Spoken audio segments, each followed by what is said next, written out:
Job 41 is when we see some of the first mentions of Leviathan in the chronological order of the Protestant canon we have here. So it starts off saying, "Can you draw out Leviathan with a fishhook, or press down his tongue with a cord? Can you put a rope in his nose, or pierce his jaw with a hook? Will he make many supplications to you, or will he speak to you soft words? Will he make a covenant with you? Will you take him for a servant forever? Will you play with him as with a bird? Or will you bind him for your maidens? Will the traders bargain over him? Will they divide him among the merchants? Can you fill his skin with harpoons, or his head with fishing spears? Lay your hand on him. Remember battle. You will not do it again. Behold, your expectation is false. Will you be laid low even at the sight of him? No one is so fierce that he dares to arouse him. Who then is he that can stand before me? Who has given to me that I should repay him? Whatever is under the whole heaven is mine. I will not keep silence concerning his limbs, or his mighty strength, or his orderly frame. Who can strip off his outer armor? Who can come within his double mail? Who can open the doors of his face? Around his teeth there is terror." Is that saying like it's like chain mail, double mail? It's in the context of armor. He's got like double layers of scales, I guess. Yeah, I was going to say, even though the inference for the metaphor being used is, old school military battle gear like chainmail, but with reptiles, it's their scales. And so, yeah, in fact, that's a very popular modern day bulletproof vest, as they call it, dragon scales. I don't know if you've ever seen that before or not, but interesting. Yeah, it's layered protection. Yeah. Right on. Yeah, it's pretty amazing that I love the part where it says, lay your hand on him, remember the battle, you will not do it again. Yeah. Because you will not be alive to do it again. That's right. It's pretty amazing. That's a hot stove that he doesn't want us to touch. Will you go on with this, Job 41? For sure. Job 41, 15-21 says, "His strong scales are his pride, shut up as with a tight seal. One is so near to another that no air can come between them. They are joined one to another. They clasp each other and cannot be separated. His sneezes flash forth light. His eyes are like the eyelids of the morning. Out of his mouth go burning torches. Sparks of fire leap forth. Out of his nostrils smoke goes forth, and as from a boiling pot and burning rushes. His breath kindles coals, and a flame goes forth from his mouth." Is this where they get the idea of fire-breathing dragons from? I would say yes. Yeah. Yes. Yep. That is a biblical concept. Right. Yeah, and so much so that it's like it was kind of commonly understood back in the day, wasn't it? It was. Yeah. Absolutely. I mean, so like in the days that Job was writing this, they didn't question like what he wrote. It wasn't just poetically embellished either. I mean, just like all the other descriptions, if you're going to try to say, oh, well, the sparks coming out of his mouth and his smoke goes forth like a boiling pot and burning rushes, like if you're going to say that fire didn't come out of his mouth, well, then how are you going to reinterpret then all the other descriptions of this beast that you just read for like 9-10 verses? You see what I mean? That's that hermeneutic problem where people run into a certain passage and they think, oh, I don't understand it. Can't be. Science said it's not true, so therefore I must reinterpret it. And you're like, hey, welcome to Uncommon Ground. Go check out episode 1. We talk about the firmament, just in case another thing that science says can't be. So welcome to the truth, guys. This is what the Father made. This actually isn't really that hard, but we're going to look at something a little bit later that Wes is prepared to explain from science how it's really not that hard. Yeah, because I was trying to struggle with just trying to figure out how the combustion could happen. I realized there's flammable gases that could make it a reality that isn't far-fetched, that nature contains these already. But how is he igniting it, right? I like that it says sparks of fire leap forth.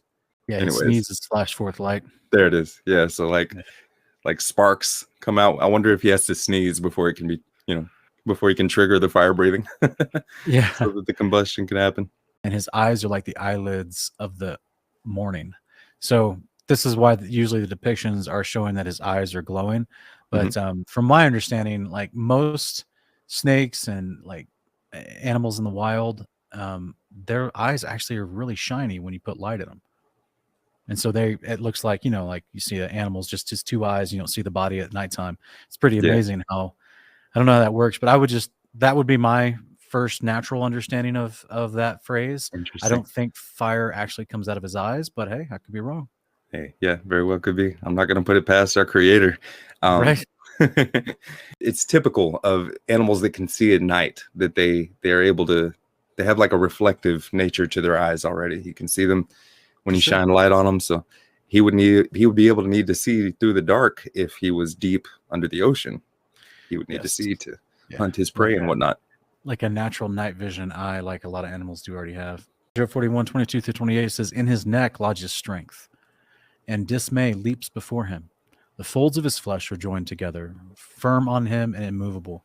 His heart is as hard as a stone, even as hard as a lower millstone. When he raises himself up, the mighty fear. Because of the crashing, they are bewildered. The sword that reaches him cannot avail, nor the spear, the dart, or the javelin. He regards iron as straw, bronze as rotten wood. The arrow cannot make him flee. Sling stones are turned into stubble before him." It's as if he was created, or this creature is created to survive any attack, right? To be reserved and preserved for a time in the future. He's not going to be able to be easily taken down. That's right.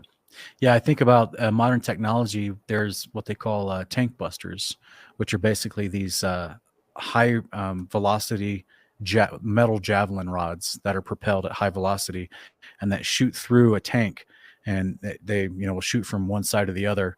And most of the modern tanks have like a compression seal on the inside, and as a result of the quickness of this thing flying through the side walls of these tanks, it messes with the air compression inside of it and kills everybody real quick.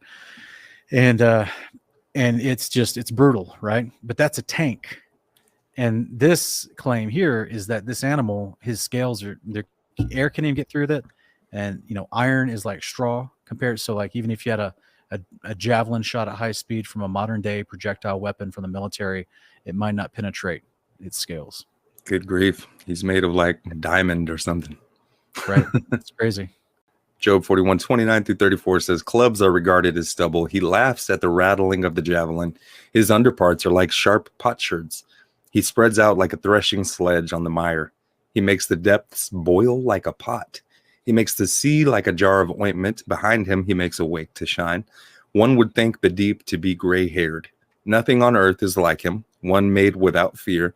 He looks on everything that is high. He is king over all the sons of pride." Okay. I like that he just is able to generate heat, it seems. He's under the waters. He's able to make the water boil just by his presence, or out of his mouth, or from his face somehow, maybe. Yeah, just recently how there was a part of the ocean was on fire, and then the military was throwing bombs at it. Okay. Did you know that? Did you see that part? I didn't catch all that. I think I know what you're talking about. Where I saw a video of the ocean having a fire. Yeah, I didn't know what it was. They were trying to. Well, okay, I conflated a couple things. They were trying to. They were trying to put it out with water, which was a really weird scene to show that they're literally shooting water into the ocean to try to put out this fire. And then there were some mysterious underwater explosions that had happened. And so I've always wondered, because the government's never going to really tell you what's going on. And so I've just always wondered, like, did they, is he just running around? They would truly never tell us, right? So here, this is from like this is what I thought you were talking about, but I didn't know. Yeah. So the ocean is on fire, and they're trying to get as close as they can to actually put it out. I think I see what he was talking about. The waters of the deep look gray-haired because it's all boiling and smoky. Maybe that's what he meant. Yeah. So to me, that's just fascinating. I don't really know what the official.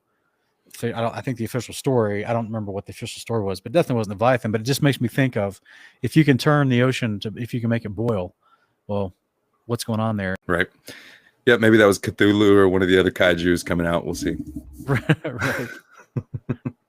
Godzilla. All right, so there's a clip here. Yeah, we were just talking about the science, right, of his anatomy, and there's some interesting things in this clip. If you'll roll that, please, sir. Can you draw out Leviathan with a fishhook, or press down his tongue with a cord? Nothing on earth is like him, one made without fear. The most substantial description we find of this creature comes to us in Job 41. If you go read that passage, you'll notice how frequently and emphatically it is stated that this dragon is a fire breather. Boys and girls, the Bible is talking about a creature that breathed fire. Now, people say to me, Mr. Ham, you don't really believe that. How can you trust the Bible, an animal that breathes fire? Hey, you know what? There's a little beetle in today's world called the bombardier beetle. And the bombardier beetle actually has twin cannons in its rear end, so when a frog comes up to eat it, it'll mix chemicals together and blast out fiery gases at 212 degrees Fahrenheit. I think if a little beetle could do that, I think you could have a fire-breathing dragon, don't you? What's going on here? Oh, no. He just got wasted. But could it really breathe And flame? he fell Well, off. That's great. It's not a problem, as far as I can tell. It's not a problem that God could make an animal that can breathe fire. I mean, think of the other amazing creatures that God's created, like the bombardier beetle. In fact, most animals produce methane anyway, which is a flammable gas. If you just had a way to ignite it, you could do it. It's not a problem. The pistol shrimp. By snapping its claws, it can not only make communication sounds, but something far deadlier. It deals a knockout blow from a distance by using its claw as a sonic weapon. First, its claw is cocked like a pistol, then fired. Bang. The effect is literally stunning. As the claw snaps shut, it fires a blast of bubbles. Incredibly, as the bubbles collapse, they momentarily reach the temperature of the sun. What? This implosion causes a shockwave that stuns.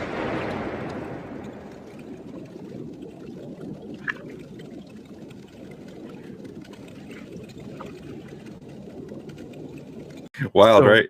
The Yeah, pistol that's- shrimp is what that last one was. And it's so interesting. It's got, I guess, the muscles that it's blessed with and the shape of its claw or whatever. It cocks that thing open, slams it shut.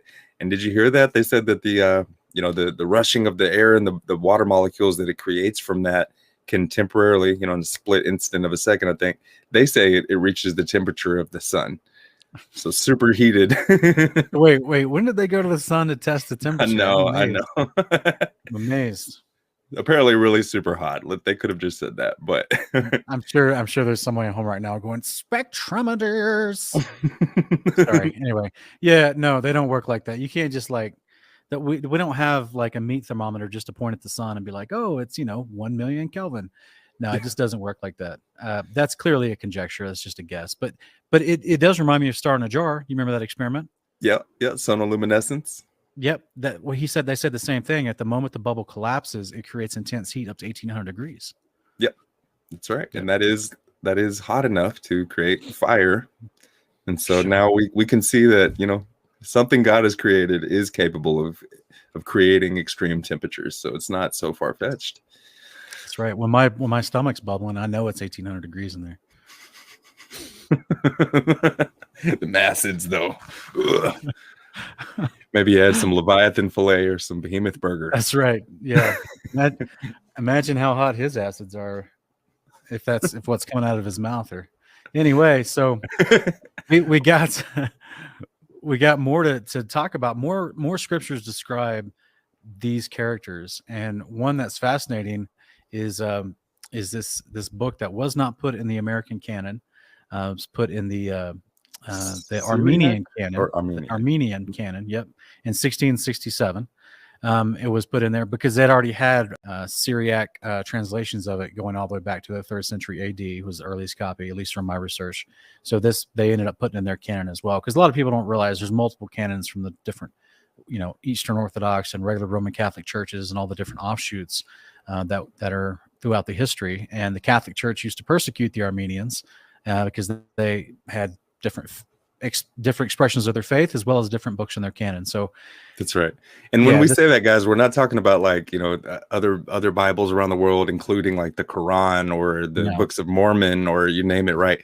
There's literal other collections of books that include the books we're familiar with in our Christian Bibles, right? Genesis through Deuteronomy, the Law and the Prophets, the Psalms, and other Bibles around the world that contain those same books also contained something such as the Apocalypse of Abraham. Would you read this one, brother? that's right, for sure. This is Apocalypse of Abraham 10, 8 through 12.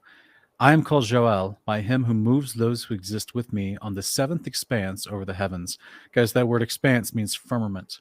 The power and virtue of the ineffable name that is dwelling in me, I am the one who has been given to restrain according to his commandment the threatening attacks of the living ones of the cherubs against one another, and to teach those who carry him the song of the seventh hour of the night of man. I am ordered to restrain the Leviathan, for every single attack and menace of every single reptile are subject to me. I am he who has been commissioned to loosen Hades and to destroy those who wonder at the dead. That's right. Wow. So we get the name of, just FYI, this is the restrainer that Paul was mentioning in the Thessalonians. And it's an angel named Joel. Yep, that is amazing. There's lots of different angels mentioned in Scripture. We get them, in the American canon, you only get what Gabriel and Michael mentioned, right? I don't think there's any others that are mentioned because Raphael's not mentioned, Uriel's not mentioned, no, and then Joel. So those are mentioned in other books that have been in these other canons all this time. correct. So it's just fascinating because they're all given a job. They all have a role to play in the creation, as we've been talking about in multiple episodes. Like back in, I think, episode 10, we talked about the sun and the moon. Those, there's specific angels in the firmament, in the layers of the firmament above us, that are commissioned to make sure the sun, moon, and the stars keep going in the proper place as they make their circumference of the heaven over us. So similarly, this guy, this is his job. Yeah, he's got a couple jobs, and one of them is played out in end times events as well, which correlates directly to, says that he's commissioned to loosen Hades. So this would be the fifth trumpet angel that comes down with the key to the bottomless pit that opens up the pit for the beast to come out. So this is him. Revelation 9:1. Yeah. Yeah. So it's, this, to me, this is pretty amazing that this guy come down and he's to loosen Hades. Yeah. Anyway, we'll keep going. I don't want to get too sidetracked. Same guy restrains Leviathan, but Apocalypse of Abraham 21, 2 through 3 goes on to say, and I saw beneath the surface of my feet, even beneath the sixth heaven, firmament, and what was therein, and there the earth and its fruits, and what moved upon it, and its animate beings, and the power of its men, and the ungodliness of some of its souls, and the righteous deeds of other souls. And I saw the lower regions and the perdition therein, the abyss and its torments. And I saw the sea and its islands, its monsters and its fishes, and Leviathan and his dominion, his camping ground and his caves, and the world which lay above him, his movements, and the destructions of the world on his account. Sounds like earthquakes. Yeah, exactly. Yeah, and this is, it makes perfect sense. It makes perfect sense to me, anyway. That because I don't believe the official narrative that's been given to us that we live on these tectonic plates, that is a part of a globe, and that those plates are shifting due to subterranean pressures and underground waters, as well as underground lava tunnels and things like that. That's not, from my understanding, it doesn't seem like the Father ever in Scripture describes tectonic plates. Have you ever seen those, Wes? No, I can't say so. Yeah. I can't. No, I can't. At the same time, I also can't say that this guy is solely responsible. I keep saying guy. We'll find out later the Leviathan is actually a female, even though Job does say he, right? The pronoun that was used there could have either been translated, otherwise as a female. But this entity here, this Leviathan being, I'm not saying I don't believe he causes all the earthquakes, and I can't exactly pinpoint what necessarily does. I think there's a variety of factors, maybe, but it's also possible he causes a lot of them. That's right. So yeah, it's just interesting that if this guy's moving, or this female, the big Leviathan dragon sea serpent type thing is moving underneath down here. I love how the perspective of looking from the sixth firmament all the way down through the other ones and then to the earth and then underneath the ground. and then suddenly realizing that, oh, it's down there with the abysses. And that word perdition means destruction, right? The destruction there. Mhm. Nothing really lives down there except spiritual things like unclean spirits that are forced to be there, or the angels guarding them. But it's not really a place where mankind can live, so therefore it's referred to as destruction, perdition. That's right. So